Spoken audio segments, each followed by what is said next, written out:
আসসালামু আলাইকুম ওয়া রাহমাতুল্লাহি ওয়া বারাকাতুহু। সুপ্রিয় শিক্ষার্থীবৃন্দ, কেমন আছো তোমরা সবাই? আশা করি আল্লাহর অশেষ রহমতে তোমরা সকলে ভালো আছো এবং সুস্থ আছো। আমি সাব্বির হোসেন, সহকারী শিক্ষক গণিত, আলহাজ আব্দুল করিম উচ্চ বিদ্যালয়, রাজবাড়ী সদর, রাজবাড়িয়ার পক্ষ থেকে আজকের অনলাইন ক্লাসে তোমাদের সকলকে স্বাগতম জানাচ্ছি। আজকে তোমাদের নবম শ্রেণীর গণিত থেকে সূচক চ্যাপ্টারের কিছু সূত্রের ব্যাখ্যা এবং কিছু সমাধান করার চেষ্টা করব। আশা করি তোমরা এই ক্লাসের সঙ্গে থাকবে। তাহলে আসো আমরা দেরি না করে ক্লাসটি উপভোগ করি। সূচকের সঙ্গে তোমরা অনেক আগে থেকে পরিচয় আছে তোমাদের। আমরা যদি সহজ করে বলি সূচক কি, সূচক হলো পাওয়ার। খুব সহজেই যদি বলি, যেমন তোমরা পড়েছো এক্স স্কোয়ার অথবা এ স্কোয়ার, এ কিউব, এই যে এর পাওয়ার 3 বা 2, এই 2 বা 3 এই সংখ্যাগুলোই হলো সূচক। যেহেতু তোমরা সূচকের সঙ্গে অনেক আগে থেকেই পরিচিত, সেহেতু সূচক নিয়ে তোমাদের বুঝতে অবশ্যই সহজ হবে। আমি সূচক চ্যাপ্টারের কিছু সূত্র আছে, সেই সূত্রগুলোর ব্যাখ্যা করার চেষ্টা করব, তোমরা খেয়াল করো। প্রথমেই যে বিষয়গুলো তোমাদের বোঝার দরকার আমি সেগুলো দেখাচ্ছি। এ মনে করো যে কোনো একটি সংখ্যা, এর সূচক, এখানে সূচক আমরা পাওয়ারকে সূচক হিসেবে মনে করব। তাহলে এর সূচক এখানে এম, এর সঙ্গে যদি এই এর আরেকটি সূচক দিই, সূচক এন দেওয়া হয়, তাহলে এদের গুণফলের নিয়ম হলো যদি দুইটা যদি একই হয় তাহলে দুইটা থেকে একটা লিখতে হবে এবং গুণের সময় সূচকগুলো যোগ হয়, এম প্লাস এন। এটা হলো সূচকের নিয়ম।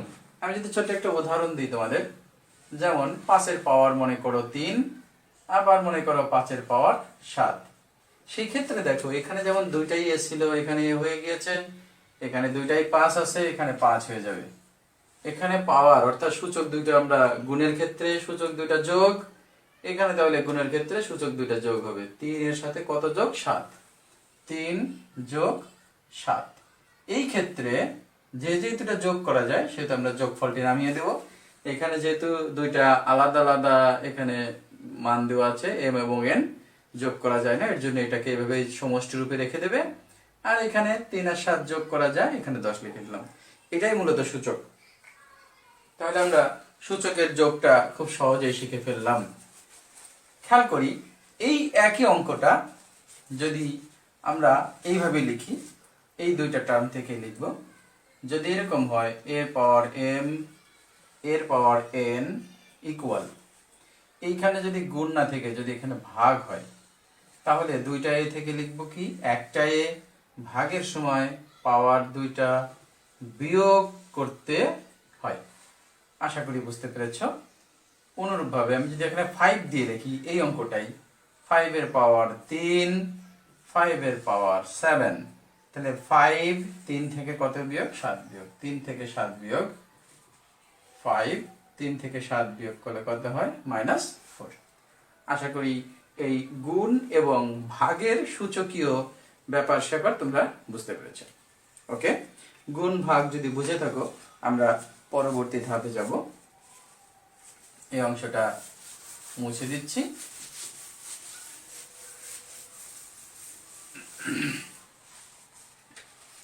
খেয়াল করি যদি ভাগটাই এরকম ভাগ থাকে তাহলে কেমন হবে?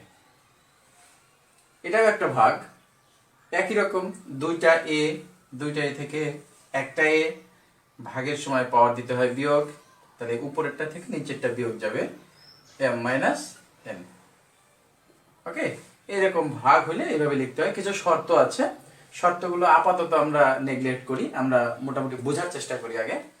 a to the power m divided a to the power n হলে দুইটা এ থেকে একটা এ, আমরা পাওয়ার দুটো বিয়োগ দেব, m মাইনাস n। আশা করি এই অংশটা বুঝতে পেরেছ। সূচকে আর তেমন কঠিন কিছু নেই। সূচকের আর কয়েকটি বিষয় আছে, সেটা হলো আমরা বর্গমূলের যে ব্যাপার স্যাপার আছে সেটি তোমাদের বোঝানোর চেষ্টা করি। খেয়াল করো, সহজ করে আগে দুইটা বুঝাই।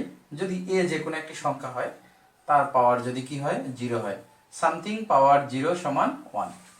হ্যাঁ, এখানে একটা শর্ত থেকে যায়, শর্ত হলো এর মান কিন্তু কি হওয়া যাবে না, 0 হওয়া যাবে না। এই এর পাওয়ার 0, কোনো কিছুর পাওয়ার 0 হলেই যে 1 হবে তা নয়, শর্ত থাকবে এর মান কি হওয়া যাবে না, 0 হওয়া যাবে না। কারণ 0 এর পাওয়ার 0 দিলে 1 হয় না, 0 এর পাওয়ার 0 হলে সেটা অসংজ্ঞায়িত হয়ে যায়, অর্থাৎ এর কোনো মান সম্ভব হয় না। যাই হোক, এটা তোমাদের পরীক্ষায় তেমন একটা থাকে না, শুধুমাত্র জানলেই হলো যে সামথিং পাওয়ার 0, অর্থাৎ কোনো কিছুর পাওয়ার যদি 0 হয় তাহলে তার মান কত হয়ে যাবে, 1 হয়ে যাবে। খেয়াল করি, এ মনে করো যে কোনো একটা সংখ্যা, তার পাওয়ার যদি হয় -m, কোনো কিছুর পাওয়ার যদি মাইনাস হয়, এটাকে ইংরেজিতে বলা হয় ইনভার্স, বিপরীতকরণ, a ইনভার্স m, অর্থাৎ এটা এই a পাওয়ার m এর বিপরীতকরণ, সেই ক্ষেত্রে হবে 1 ডিভাইডেড a পাওয়ার m। ওকে, আমি একটা উদাহরণ দিতে পারি তোমাদের বোঝার সুবিধার্থে। উদাহরণটা এরকম যে মনে করো 6 এর পাওয়ার মনে করো -2, সেই ক্ষেত্রে কি হবে, এখানে সবই ঠিক থাকবে, এই 6 পাওয়ার 2 ঠিক থাকবে, শুধুমাত্র এই মাইনাস থাকার কারণে 1 ডিভাইডেড 6 স্কয়ার হয়ে যাবে, অর্থাৎ বিপরীতকরণ, ইনভার্স ফাংশন, এটা ইনভার্স, এটা বিপরীত হয়ে যাবে। আশা করি অংশটা বুঝতে পেরেছো তোমরা। তাহলে আমরা সূত্রের ব্যাপার স্যাপার মোটামুটি বুঝেছি। আমরা বর্গমূল দেখাতে চেয়েছিলাম, দেখো বর্গমূল কি, মনে করো এর পাওয়ার হাফ। আমি পাশাপাশি আর একটা উদাহরণ দিই, মনে করো 7 এর পাওয়ার হাফ। এ হলো যে কোনো একটা সংখ্যা, এখানে একটা এক্সাম্পল দেখিয়েছি 7। কোনো কিছুর পাওয়ার যদি হাফ হয় সেটি একটা প্রতীক আকারে প্রকাশ করা যায়। হাফ অর্থই হলো বর্গমূল, অর্থাৎ রুট, এর রুট। এর বর্গমূল এর অর্থই হলো এর পাওয়ার হাফ। তাহলে অনুরূপভাবে 7 এর পাওয়ার হাফ অর্থ কি, √7। ওকে, আমরা এইভাবে অঙ্ক যখন করব এইভাবে ভেঙে ভেঙে লিখবো, ঠিক আছে, এই অংশ হয়ে গেল। কিন্তু এই নিচে যদি 2 বাদে অন্য কোনো কিছু থাকে, যদি 3 থাকে, তাহলে এই রুটের মধ্যে এখানে একটা 3 দিয়ে দিতে হবে। ওকে, তাহলেই বোঝা যাবে এর পাওয়ার 1/3, এটা দ্বারা বুঝতে হবে এর পাওয়ার 1/3। ঠিক অনুরূপভাবে এইখানে মনে করো একটা 5 দিয়ে দিলাম, তাহলে 1/5, তাহলে সেক্ষেত্রে এই রুটের মধ্যে একটা কি দিয়ে দেবো, এখানে 5 দিয়ে দেবো, এটা প্রতীক। এটা দ্বারা বুঝতে হবে 7 এর পাওয়ার 1/5। ঠিক আছে, তাহলে আমরা এই অংশগুলো বুঝতে পেরেছি, আর কঠিন কিছু নেই। এই অংশ পর্যন্ত বুঝলেই সূচকের যে ব্যাপার স্যাপার আছে, সূচক বিষয়ক যত কঠিন টার্ম আছে সব তোমরা পারবে। আমি কয়েকটি উদাহরণ দেব তোমাদের, উদাহরণ দিয়ে তোমাদের বোঝানোর চেষ্টা করছি।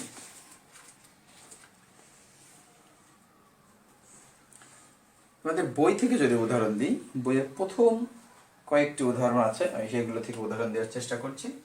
যেমন 1 নম্বর, তোমাদের 4.1 অনুশীলনীর 1 নম্বরটি যদি বোঝাই, এগুলো খুব ছোট ক্লাসে তোমরা করেছো, ষষ্ঠ শ্রেণীতে তোমরা এই সূচকের ব্যবহার করেছো। 7 to the power 3 into 7 to the power -3, তাই না? আর নিচে আছে 3 into 3 to the power -4। এই অঙ্কগুলো কিভাবে করব দেখো, দুইটা 7, আমি প্রথমে একটা উদাহরণ থেকে বুঝিয়েছিলাম, দুইটা 7 হলে দুইটা 7 থেকে কয়টা 7 লিখবো, একটা। আর সেই ক্ষেত্রে গুণের ক্ষেত্রে পাওয়ার কি করতে হয়, যোগ করতে হয়। যোগের সময় চিহ্নের কোনো পরিবর্তন হয় না। তাহলে এখানে কি লিখবো, 3, আর এর সাথে কত, -3 লিখবো, চিহ্নের পরিবর্তন হবে না। এখানে দুইটা 3 থেকে কয়টা 3 লিখবো, একটা 3, দুইটা 3 থেকে একটা 3। এইখানে 3 এর পর কিছু নেই, কিন্তু কত আছে, 1। তাহলে গুণের সময় যেহেতু যোগ হবে, 1 মাইনাস কত, 4।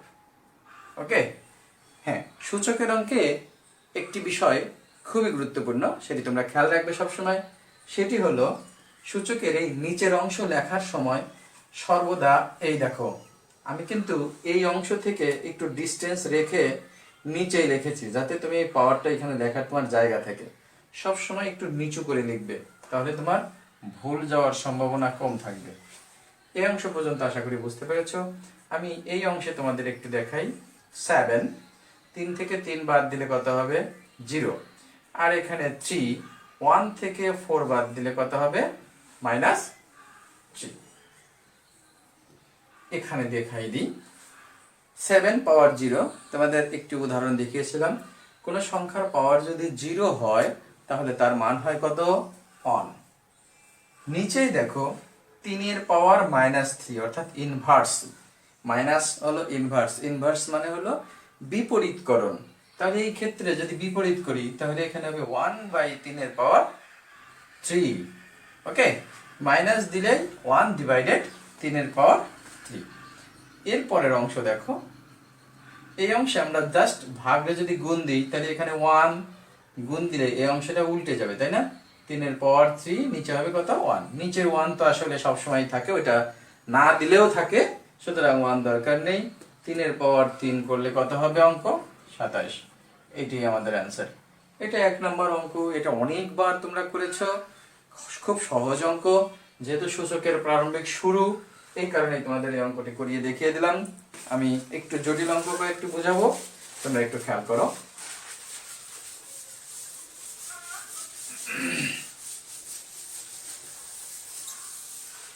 ওকে, এই অঙ্কটা শেষ।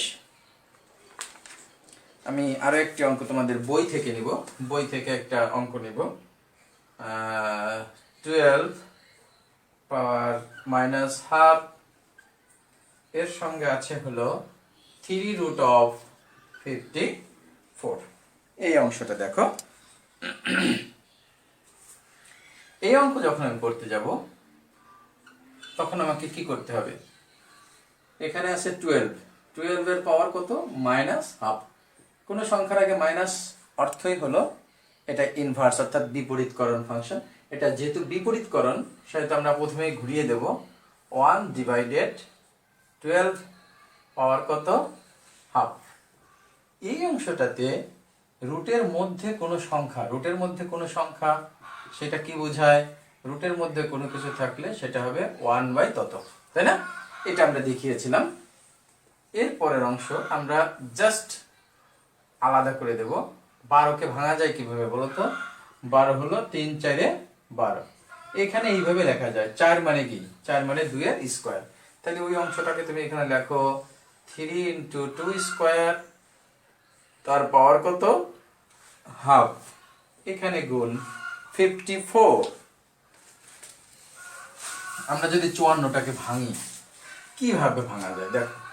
তুমি মনে করো জানো না, অন্তত কিছু না জানলেও এখানে জোড় সংখ্যা থাকলে 2 দিয়ে তো ভাঙা যায়, তাই না? আমরা জানি 27 দুগুণা কত? 27 দুগুণা 54। আচ্ছা, 2 কে তো আর ভাঙা যায় না, 2 রেখে দিলাম। 27 কে ভাঙা যায় কত? 3 এর কিউব দ্বারা। তাহলে ওই অংশটা এখানে লেখো 3 এর কিউব ইনটু 2 পাওয়ার কত 1/3। জাস্ট তুমি ক্ষুদ্র ক্ষুদ্র আকারে অংশগুলোকে ভেঙে দেবে।